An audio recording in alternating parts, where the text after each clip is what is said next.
Team का manager था भाई कि पेमेंट का मोड़ गया है, तो 6 महीने के बाद बोला गया। जितने पैसों में बात हुई थी ना कि भाई इतने पैसे मिलेंगे टीम ज्वाइन करने के, उसका 10% भी नहीं दे रहे। पिक्चर है हमको नहीं करना भाई, जिसमें बैटिंग रट्टा वट्टा प्रमोट करें लोग। तो क्या ईसीएल में रूबल धांकर के साथ स्कैम हुआ एंड क्या उन्होंने ईसीएल और एलवी यादव की टीम हरियाणवी हंटर्स को एक्सपोज कर दिया? दरअसल आप सभी को पता होगा कि रूबल धांकर एलवी यादव की टीम में थे एंड अचानक से उन्होंने टीम छोड़ दी। तो इसी के ऊपर उन्होंने वीडियो डाली जिसमें उन्होंने स्टार्टिंग से बताया कि ईसीएल खेलने के लिए उनके पास ईसीएल फाउंडर का मैसेज आया था। तो रूबल धांकर ने उनसे बैटिंग ऐप प्रमोट ना करने की शर्त रखी थी, जिसके बाद एलवी यादव ने रूबल धांकर को 70 लाख ईसीएल कॉइन में खरीदा था, जो की इमेजिनरी कॉइन थे। तो रूबल धांकर ने बताया कि उन्होंने ईसीएल खेलने के लिए 8 लाख का कॉन्ट्रैक्ट साइन किया था, जिसके बाद उनकी टीम के मैनेजर ने उनसे बैटिंग ऐप प्रमोट करने को कहा। तो रूबल धांकर ने कहा कि मैंने तो बैटिंग ऐप प्रमोट करने से मना किया था। तो उनकी टीम के मैनेजर ने कहा कि आपका कॉन्ट्रैक्ट साइन है 1 लाख में बैटिंग प्रमोट करने के लिए। तो इस सब को लेकर रूबल धांकर ने बताया कि वो 3 मैचेस से अपनी बारी आने का वेट कर रहे थे, लेकिन उनकी टीम उन्हें साइड लाइन कर रही थी। एंड यही सेम चीजें और भी क्रिएटर्स के साथ हुई। रचित ओझा जो कि लखनऊ लायंस में थे, उनके साथ भी यही हुआ।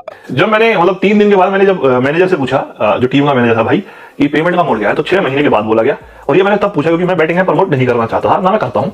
और तब मुझे बताया कि आपने तो कॉन्ट्रैक्ट साइन किया। मतलब मेरे तो ईसीएल के साथ कॉन्ट्रैक्ट हुआ है, मतलब मेरी तो ईसीएल से अमाउंट में बात हुई है 8 लाख। बोला कि आपने 1 लाख में हमारा कॉन्ट्रैक्ट साइन किया।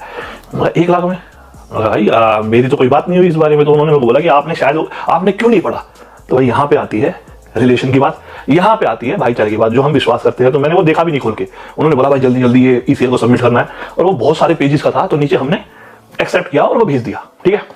अब उसमें उन्होंने बताया कि 1 लाख रुपए लिखा, जो कि मुंह जबानी या कहीं लिखित में नहीं बताया गया, सिर्फ कॉन्ट्रैक्ट। भैया बैटिंग ऐप तो मैं नहीं करूंगा प्रमोट। और दूसरी बात, अगर फाइनेंस को लेकर ही बैटिंग ऐप प्रमोट करनी हो तो मेरे डीएम में कम से कम 5000 से ज्यादा डीएम है, बहुत सारे ब्रांड्स के जो आजकल चल रहे हैं, करते भी हैं। अगर मुझे करना होगा ना मैं करूंगा, अगर करना होगा, कोई बुरी नहीं जो लोग कर रहे हैं, ठीक है। लेकिन उसके लिए 50-50 लाख के ऑफर है, तो मैं 1 लाख में क्यों वो करूंगा? पहली बात तो मेरे को जो फाउंडर है उसी ने मना कर दिया कि आपसे नहीं करवाएंगे, और मैं फिर यहाँ पे करूंगा क्यों? तो ये बात हुई। अब आता है अगला पॉइंट। मैंने 3 दिन मैच खेले, तीनों दिन मैं नहीं दिखाई दिया। उसके पीछे का रीजन मे बी मैं जहां प्रेजेंस देता तो वो शायद किसी को कवर कर लेता, because I know playing cricket. मैं अच्छा बॉलर भी हूं। अच्छा इसलिए हूं क्योंकि मैं तो भाई खेलता आया हूं, और मैं बॉलिंग भी करना जानता हूं और बैटिंग भी। मैं ये नहीं कहूंगा बहुत अच्छा खेलता हूं, लेकिन वहां पे तो कोई प्रोफेशनल लीग हो ही नहीं रही थी ना, एंटरटेनमेंट की लीग। 2 छक्के वालों, पब्लिक खुश, एंटरटेनमेंट। तो 2 दिन मैंने वेट किया, मैं सोचा ओवर थिंक कर रहा हूं, क्या हो सकता है कि मैं ही गलत सोच रहा हूं, ऐसा नहीं है, टीम स्पिरिट है। तो तीसरे दिन जब मैच खेलने गया तो मुझे शेडो करने की कोशिश की भाई। लास्ट तक मैं 8वें-9वें तक वेट ही कर रहा था। तो मैंने मैनेजर को बोला भाई मैं शायद, या मेरी जरूरत नहीं है, या मुझे ऐसा लग रहा है कि मुझे यहाँ नहीं होना चाहिए। बिकॉज 3 चीजें लाइफ में कभी नहीं मांगी जा सकती, एक प्यार, दूसरा समय, और तीसरा रिस्पेक्ट।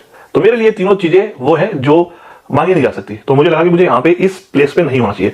इसी इवेंट के बाद मैंने पैसे की बात करी थी कि भाई यहाँ पे भाईचारा तो मुझे नहीं लग रहा है, तो मैं अपना पेमेंट पूछ लूं, पेमेंट टर्म्स कहाँ है, कब मिलेंगे।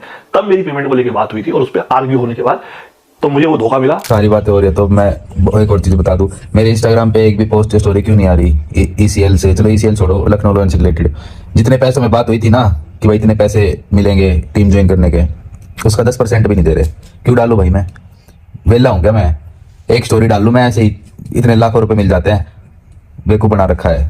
मतलब मैं वही कह रहा हूँ, अगर मैं खुल के आ गया ना मैं इतना एक्सपोज कर दूंगा सब कुछ, पर मैं सोच रहा हूँ छोड़ो। एंड कल हर्ष बेनीवाल ने भी अपनी लाइव में बताया कि उन्होंने ईसीएल क्यों छोड़ा। ईसीएल की क्या पिक्चर है हमको नहीं करना भाई, जिसमें बैटिंग रट्टा वट्टा प्रमोट करें लोग, ठीक है। ओके गाइस, हम चलते हैं। बाकी इस सब पर आपकी क्या राय है मुझे कमेंट में जरूर बताना, और अगर आप लोग मेरी इस वीडियो पर नए हो तो वीडियो को लाइक करके चैनल को सब्सक्राइब याद से कर देना।